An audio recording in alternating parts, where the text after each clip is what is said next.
So good afternoon, everyone. My name's Rob Davies. I'm Closer's Head of Policy and Dialogue, and I'll be chairing today's session, introducing longitudinal population studies from a biomedical science perspective. So for those who don't know, Closer is the ESRC-funded interdisciplinary partnership of UK social and biomedical longitudinal population studies, the UK Data Service, and the British Library, and we're based at the UCL Social Research Institute.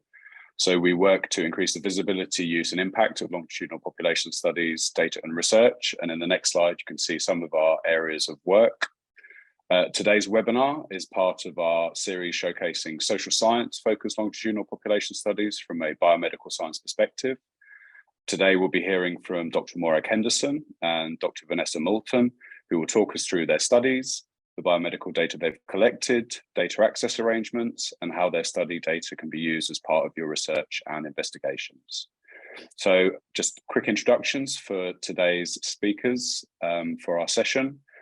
Dr. Morag Henderson is an associate professor in sociology and principal investigator of the Next Step study at the Centre for Longitudinal Studies, also based in UCL Social Research Institute.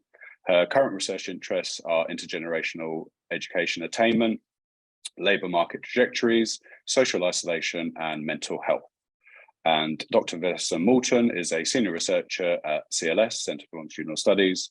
She's a multidisciplinary psychologist whose research interests include cognition, mental health, and social inequality across the life course. So if Morag and Vanessa, you're ready to share your slides, we'll crack on with the webinar and look forward to hearing what you've got to say. Thank you so much, Rob, and thanks for having us today. We're really happy to be here. Just let me get slides up on screen. So hopefully you can see my slides, but not my notes. Shout to that. Yeah, great. Thank you so much. So thank you. We're going to talk about 4 of the birth cohorts that we house at the Centre for Longitudinal Studies today, and from a biomedical science perspective. There will be a few guest stars as part of our panel, expert panel at the end of the session, and those include Professor Emma Fitzsimons, Professor George Plebidis, Matt Brown, and Vanessa and I will also help answer questions. So please do make the most of this expertise and use the chat function or raise your hand, and we'll answer those questions at the end. So my job today is really to top and tail and sort of contextualise Vanessa's presentation, which will go into the details of some biomedical research and the data that's available in our cohorts. So my job is really to help contextualise those and talk a little bit about what we do at CLS. So the Centre for Longitudinal Studies is home to 4 national longitudinal studies, and they follow the lives of tens of thousands of people. And each of the 4 cohorts are nationally representative and of people born in a given year. So they all technically are birth cohorts, although for next steps, we don't follow them from birth. We also have collaborations with other data collections, such as the Early Life Cohort Study, the Children of the 2020s, and the COVID Social Mobility and Opportunities Study. But the focus today is very much on the 4 core CLS studies that we have. Each of them are multi-purpose and multidisciplinary, and they have lots of different information on aspects of the cohort members' lives, including economic, social, and obviously the focus of today, health. But we will touch on some of the other aspects also.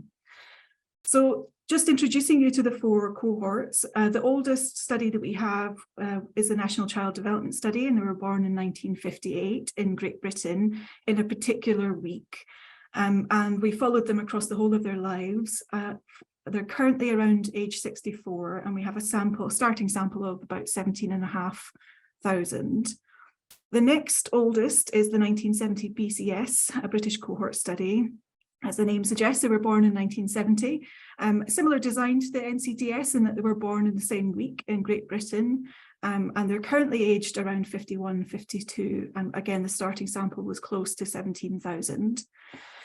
Next steps is the study I've already mentioned, which is technically a birth cohort study, but we don't follow them from birth. We pick them up when they were in year 9 in 2004, but they were born in 1989-90, and we had a starting sample of around 15,000. They're currently aged 32, so we're following them on into adulthood. And the youngest of our 4 cohorts is the Millennium Cohort Study. They were born across 2000 to 2002 with a starting sample of around 19,000 participants, and they're currently aged around 22 years old. So just to show you a different visualization of the study timelines and the future sweeps, you can see here the chart. We have the year on one axis and the age on the other. So you can see where the ages overlap across cohorts, so where you might want to do some cross-cohort comparisons. But you can also see the sort of spacing and frequency of the study sweeps by the dots that are on these lines. So most of them are followed from birth, as I said. Next steps, they started as they were teenagers, so that's a bit later. And it was originally an education-focused study, so they were clustered around secondary and further and higher education transitions. And you can see for most of them, or for all of them, that the most recent sweep is already marked on there, although the data is not yet available because the fieldwork is underway for all but the Millennium Cohort Study, which is currently in development and about to go into the field. So just a bit more detail about each of the studies, just to show you what they look like, so you can start to visualize them in a bit more detail. So these infographics, there's one for each of the study, and they have information on who the main respondent is, aspects on other respondents that we have, instruments that capture medical health records or survey instruments, linked data, and the response rates at the bottom. So this is the NCDS, those born in 1958. You can see that obviously when they were younger, the parents, and particularly the mother, were the main respondents. At around age 16, the cohort member became much more active and began to answer for themselves. And then from age 23 onwards, the cohort member became the sole respondent.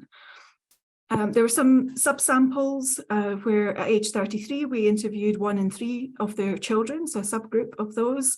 And you can also see that height and weight was measured at 7, 11, 16, 23, 33, 44, 50 and 55.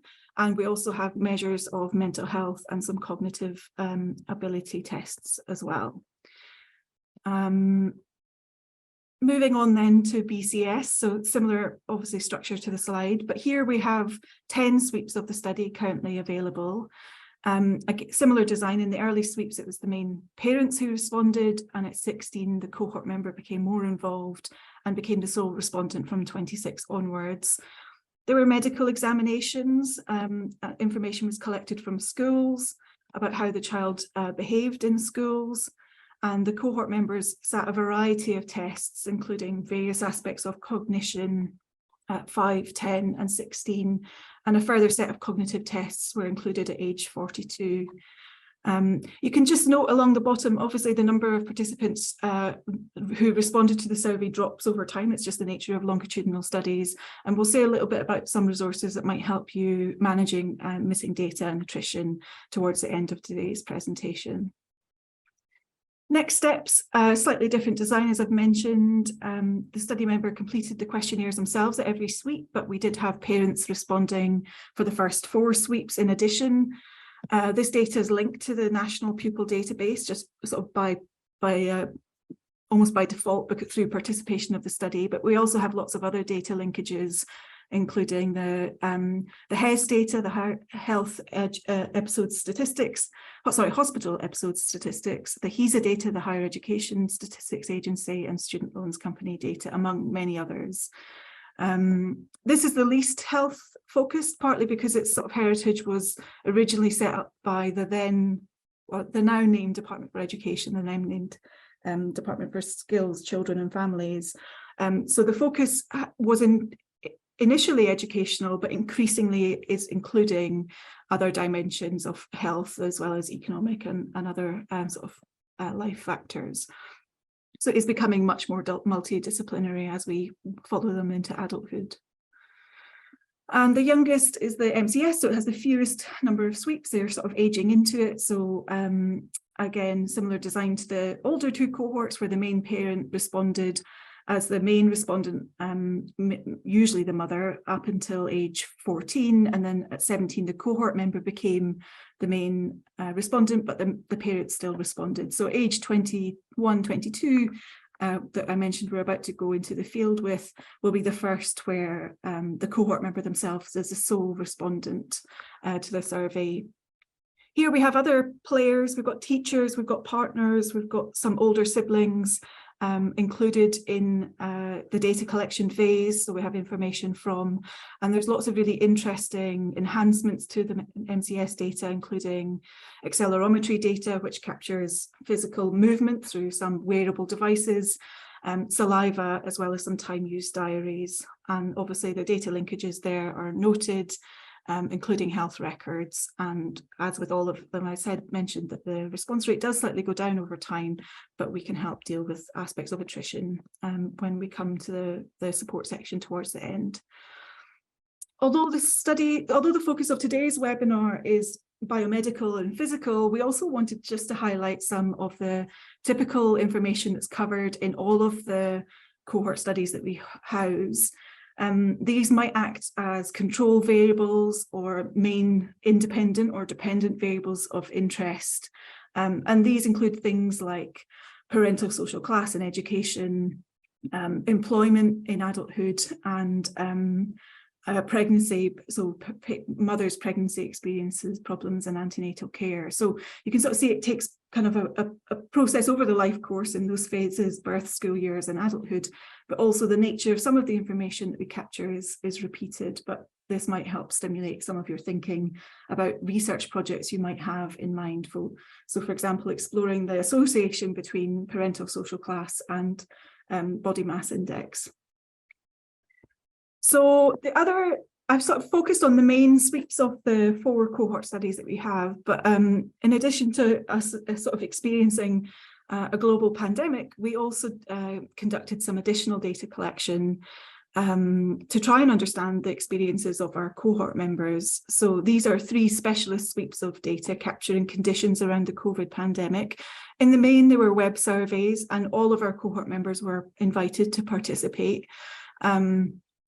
One sort of in early lockdown in May 2020, in the autumn of 2020 as the restrictions eased, and then the 3rd national lockdown in February, March 2021. So the ages of the study members captured across this period are sort of noted in that table at the bottom, but it essentially allows us to understand their social and I'd say physical and biomedical aspects of COVID surveys, and Vanessa's going to talk you through a bit more detail about some of the things that were included in the COVID surveys, but they do provide a wealth of information collected mid-pandemic, and because we have this rich longitudinal data captured prior, we're able to control for or take into account some of the pre-pandemic conditions to investigate. So that's the end of my little section for now. I'll join you back once Vanessa's taken us through the details of the studies. So I'll stop sharing if that's okay, Vanessa, and I'll let you take over. Yeah, that's great. Thank you. I'll try and get my slides up. Okay. So yeah, thanks ever so much, Morag, for the context of our the 4 CLS cohorts that we're talking about today. And now I'm going to show you some examples of biomedical research that has been conducted using the CLS cohorts. And over the last 60 years now, there's been a massive literature produced, both journals, working papers and evidence for public policy. And the next examples I'm going to show you, we're not advocating these as they're not necessarily the most important or the most impactful, but they're examples to illustrate the range of work that has and can be done with these cohorts. So the origins were medical, but also in MCS, detailed medical information was collected in early life, and as Morag explained, Next Steps had a very clear focus on education. And using this data, various research journals such as the Lancet and the British Medical Journal And work has covered categories of perinatal risks, such as bleeding in early pregnancy and elevated blood pressure, the influence of prenatal and perinatal issues on later life outcomes, such as things like psychosis, blood pressure, cardiovascular disease, and breastfeeding on respiratory illness. And many of these papers, studies were able to control for other factors such as maternal smoking, family social status, and birth weight. And were able to identify the pronounced effect of family and social circumstances on perinatal mortality, for example.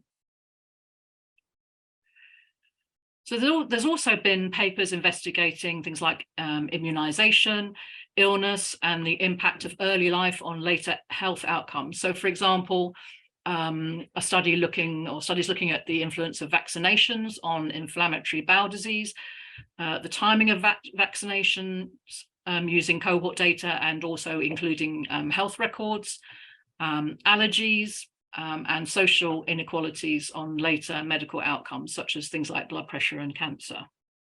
Also, as the cohorts of age, the studies have been able to combine the early life factors, information from early life factors with biomarkers and biomedical risk in midlife.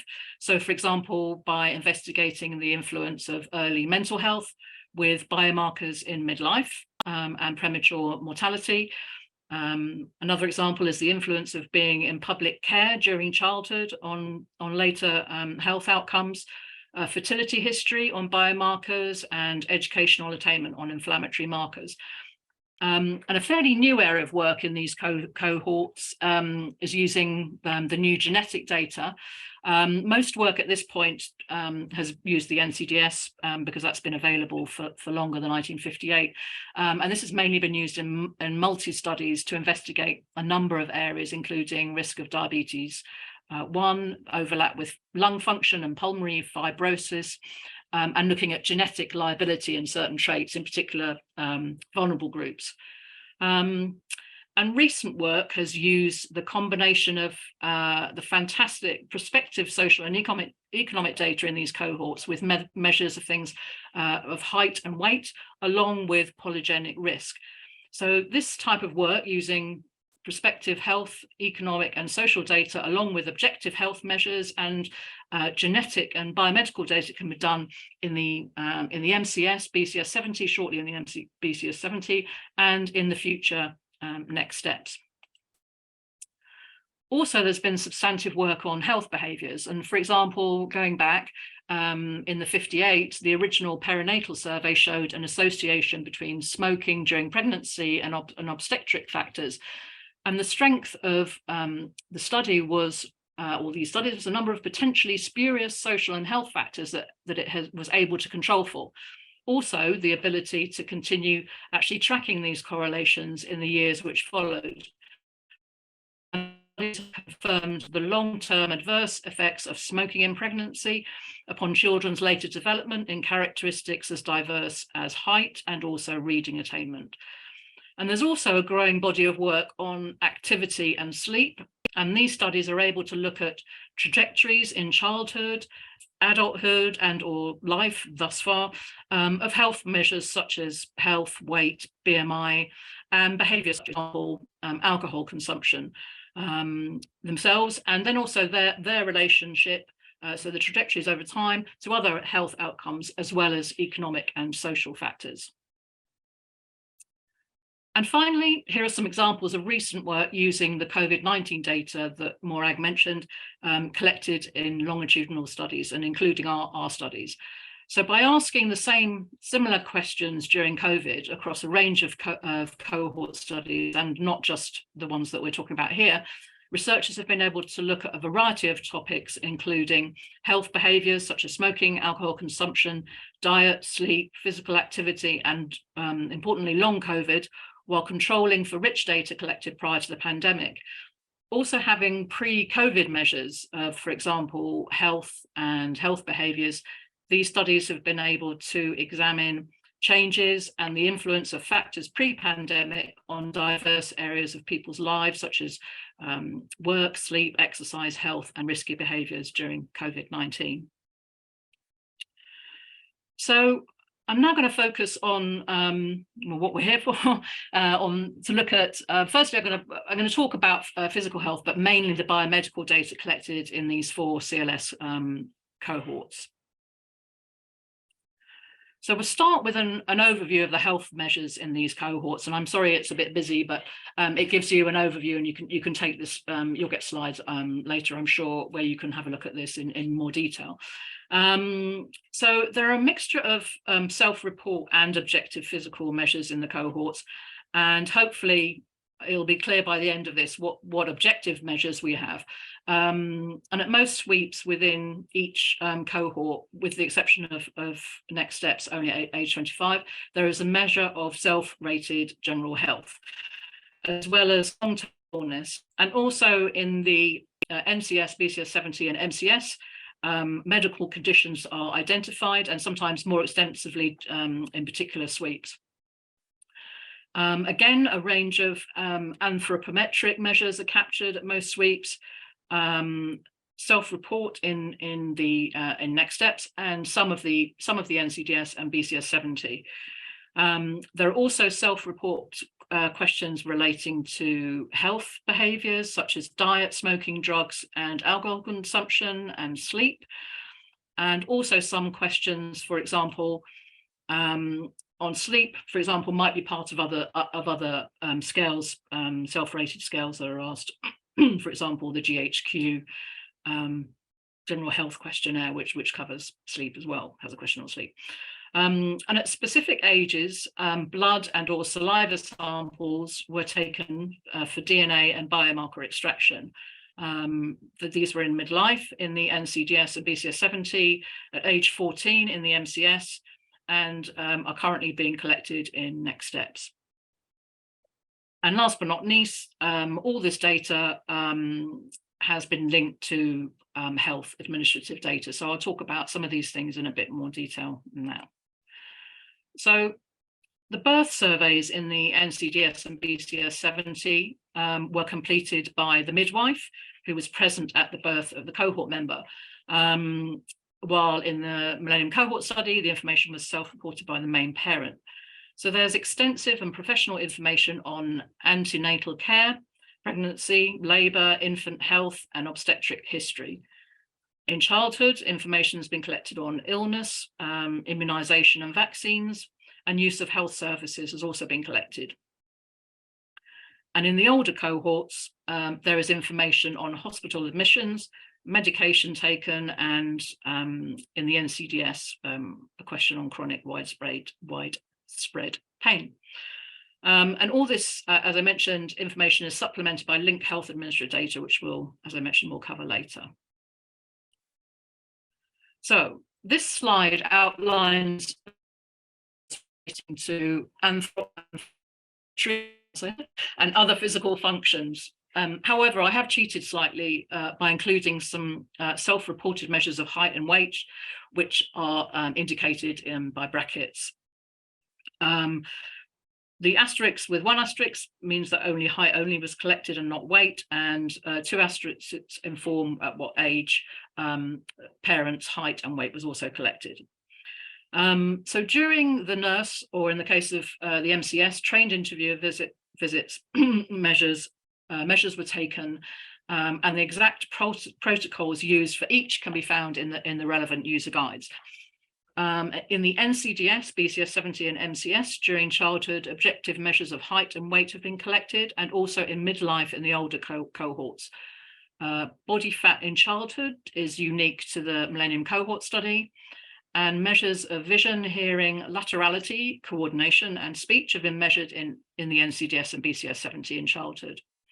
In midlife, both the NCDS and BCS 70 measure blood pressure, and also in the NCDS, pulse and respiratory function. And in the BCS 70, maximal grip strength and leg raise and balance. Now, this is my tongue twisting slide. So during the biomedical sweep at age 44 to 45 in the NCDS and age 46 in the BCS 70, blood samples were collected by nurses and biochemical analysis was conducted. And both studies have extracted total and HDL cholesterol, triglycerides, C-reactive protein, glycosylated hemoglobin, and insulin-like growth factor to identify fats, proteins related to inflammation, sugar, and hormones in the blood. In the NCDS, antibodies and diseases related to blood clotting and vitamin D have been extracted, while in the BCS 70 at age 46, protein storage of iron and I really can't say this one, cytomegalovirus, which is a herpes-based virus which can weaken the immune system as well as red blood cell count. So in the BCS 70, there's also been measurements, objective measurements of health behaviours on diet and physical activity. So when the cohort members were age 16, they completed a dietary diary, which enabled researchers to look at dietary food groups and nutrient categories in adolescence and how these might impact on later life. Also at age 46, cohort members completed the Oxford WebQ, an online diet questionnaire, and this included an inventory of food and drink consumed on the previous day of completion, and then completed it 2 days in 7 following a home visit. The nutrient intake was calculated, for example, energy levels, protein, total fat, etc. And it allows for detailed exploration of the role of diet in determining an individual's health in midlife. Also at age 46, the cohort members wore an accelerometer on their thigh for 7 days. It measured body posture, i.e. sitting, lying and upright and transitions between these postures, stepping and stepping speed. And it was designed specifically to produce accurate measures of sedentary behaviour. And around 6,500 consented to wear the accelerometer and about 5,500 returned usable data for at least one of the days. And if you're interested again, there are more details in the accelerometer user guide, as well as actually there are user guides on the diet questionnaires as well. So as well as the BCS, there are measurement of health behaviours in the Millennium Cohort Study, and at age 14 in the MCS, in the MCS age 14 survey, it was the first large-scale population study in the world to incorporate an objective measure of physical activity using accelerometers alongside self-reported time use for the same period into a social survey. And the time use diary and accelerometers were paired activities with each type of data enhancing the other. So in the time use diary, activities were collected for 24 hours on 2 selected days, along with where they were, who they were with, and how much they liked the activity.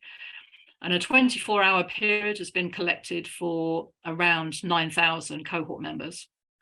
As you can see on the slide, there are 44 activity codes, which were grouped into 12 high-level categories.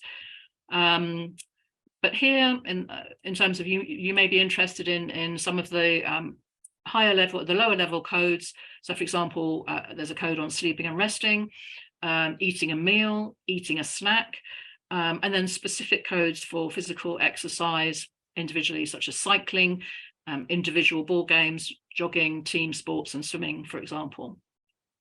And as I mentioned, these have been grouped into 12 high-level categories, as shown here.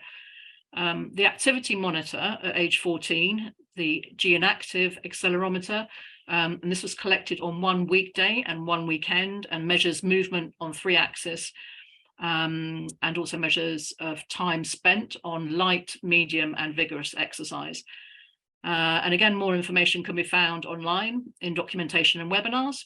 And there's also physical activity was measured at age 7 using the actigraph for 7 days during waking hours. So now, so there's an exciting future space for research across social and health science. Genetic data is currently available in the NCDS and MCS. In the BCS 70, genetic data will be available soon, and in next steps, as we speak, saliva data is being collected, and there's funding in place for DNA extraction and genotyping. There's also biological samples which are available, blood and saliva in the NCDS, saliva in the MCS, and blood in the BCS 70, and more information on application can be found on the link given here. Data access, the data access system is fairly quick, less than 1 month for a response, for initial response.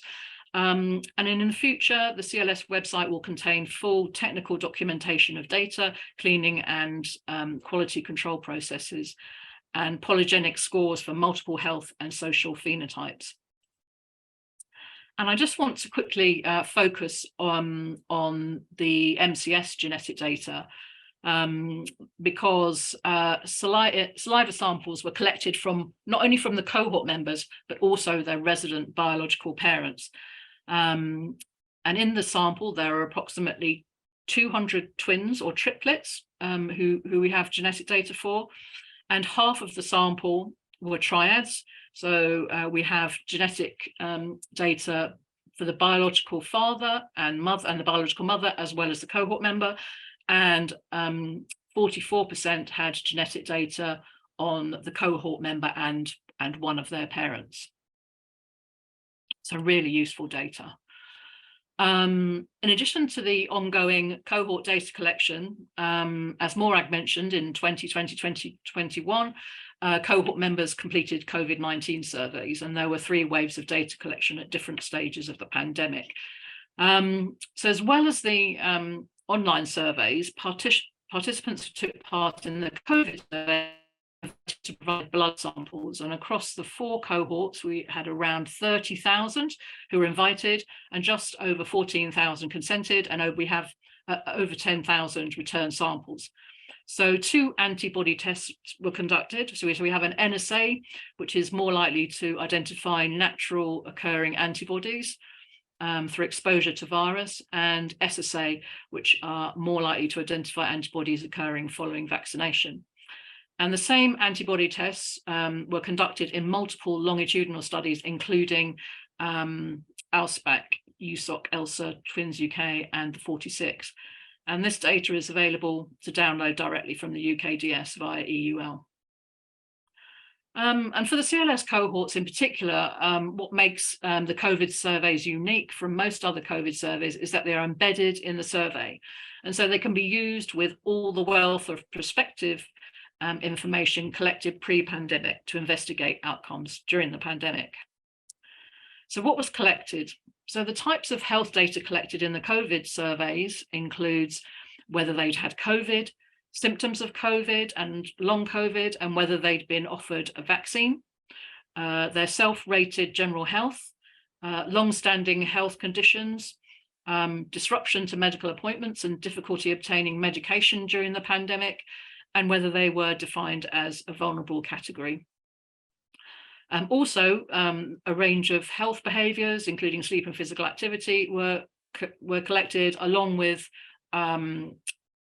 loads of other economic and social data as well.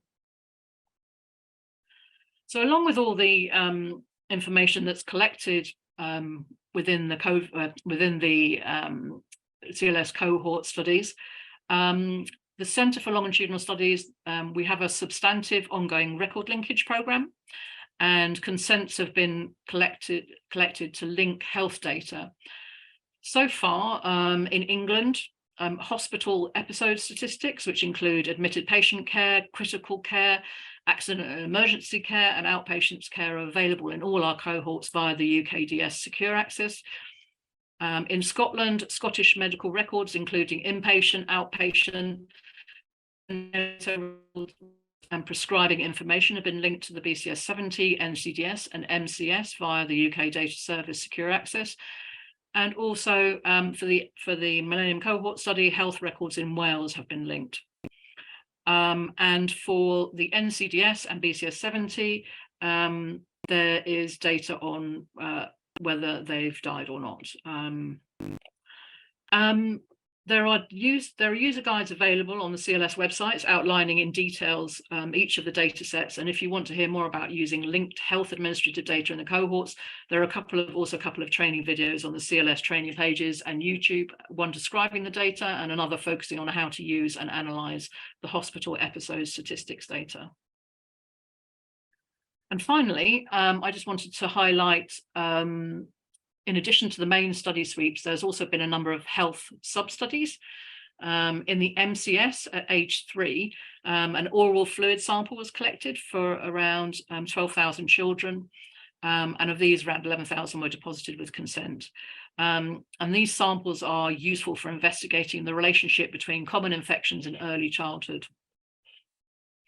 Also, when the children were age 7, parents were asked to send the cohort members' teeth, not the ones that were attached, obviously, but the ones that had fallen out, their baby teeth, in order to understand the relationship between exposure to lead in the environment and child development.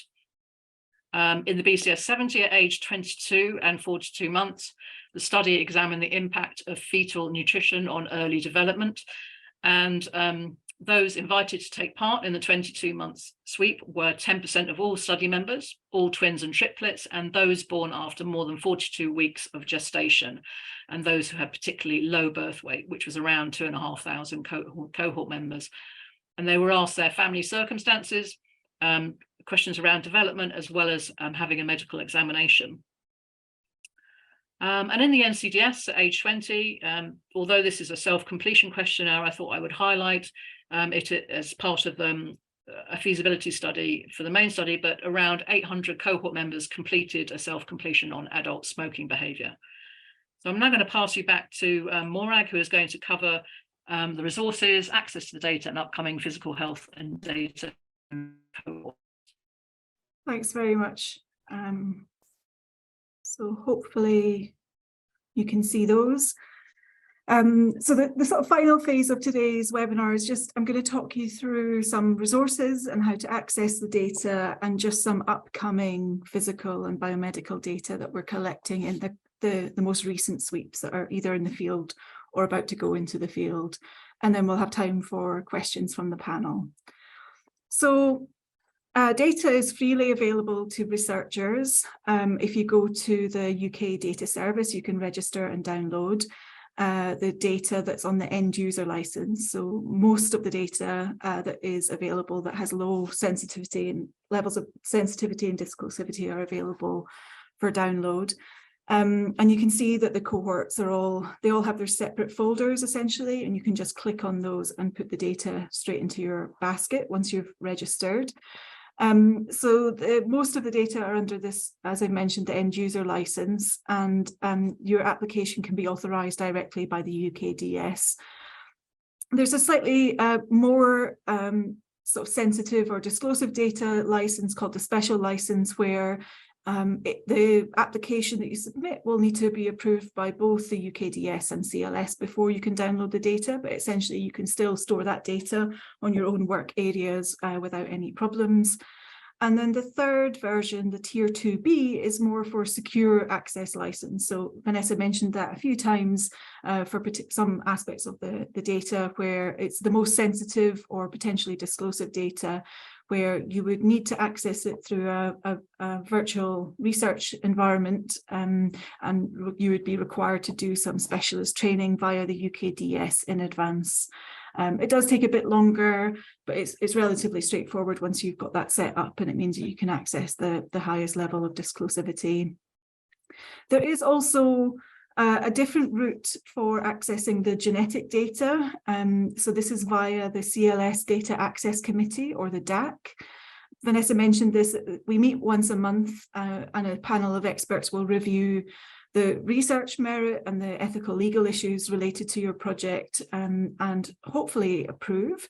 And obviously mostly we do, but you'd be expected to submit a data access request form, which is the form itself is available on the CLS website, and you're just required to put a research project description, a brief methodology, and some sort of awareness of the ethical legal issues that might be related to your project, which will then be reviewed alongside the data dictionary. So you're asked to submit specific variables that you're requesting, and those will be reviewed in the context of checking that it fits with what you're proposing that you'll do, and that makes sense in terms of sort of minimal data requirement approach. Then once it's approved, a bespoke survey data set will be sent to you, or you will be able to access via the UCL Data Safe Haven. And it will have its own specific project ID and IDs within it, so you won't be able to link it to anything that we have not provided with you.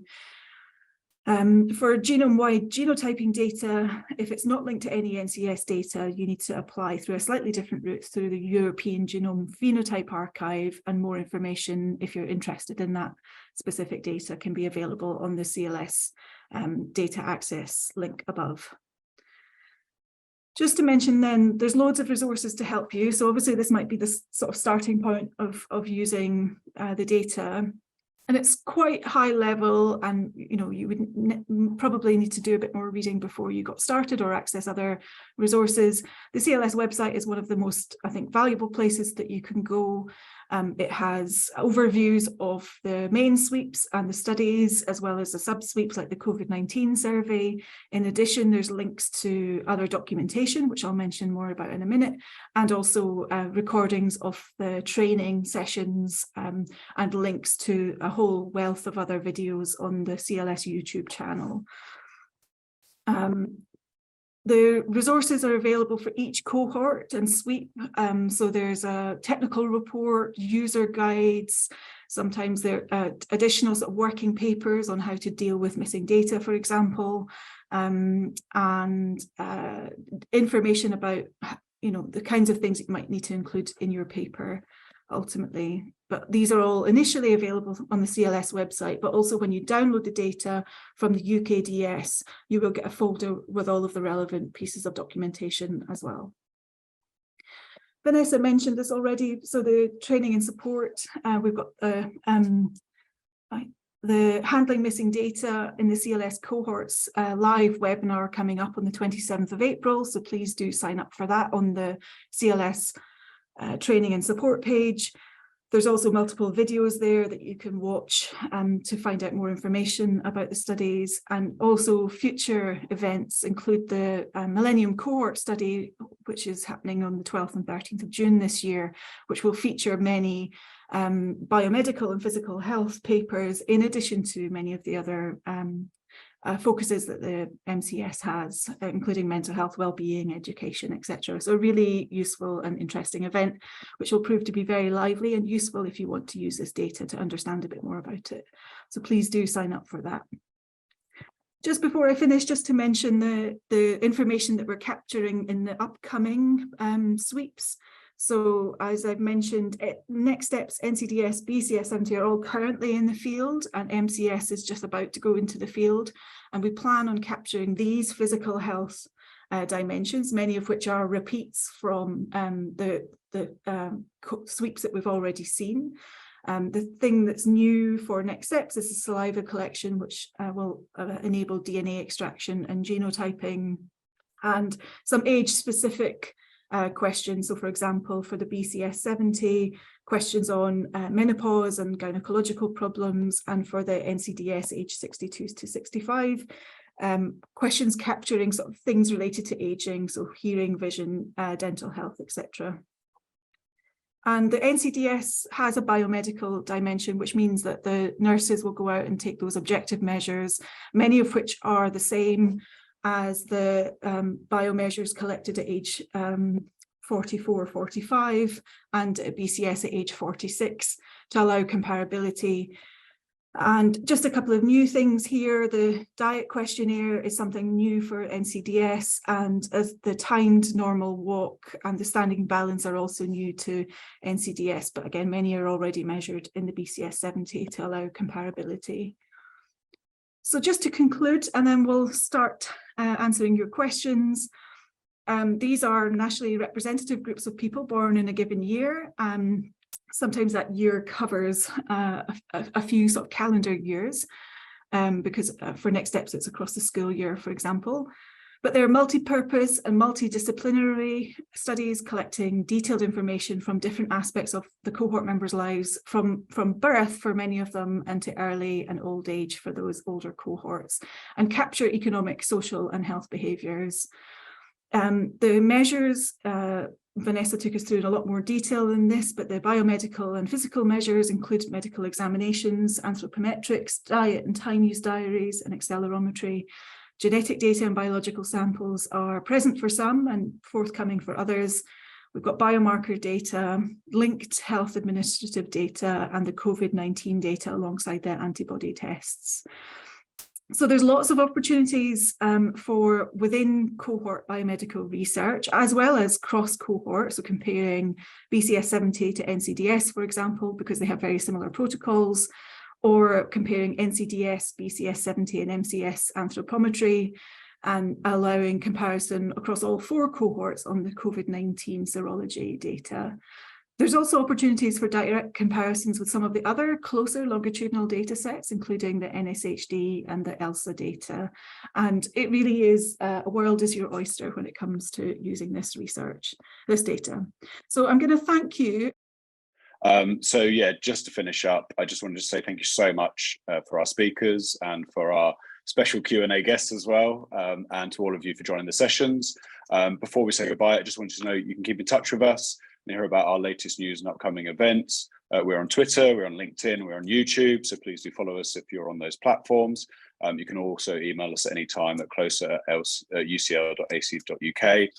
We produce a number of different newsletters, including Longitudinal News, which is our monthly update with the latest news and events from Closer and across the LPS community. If you've got a phone on you, you can scan the QR code on the slide to sign up.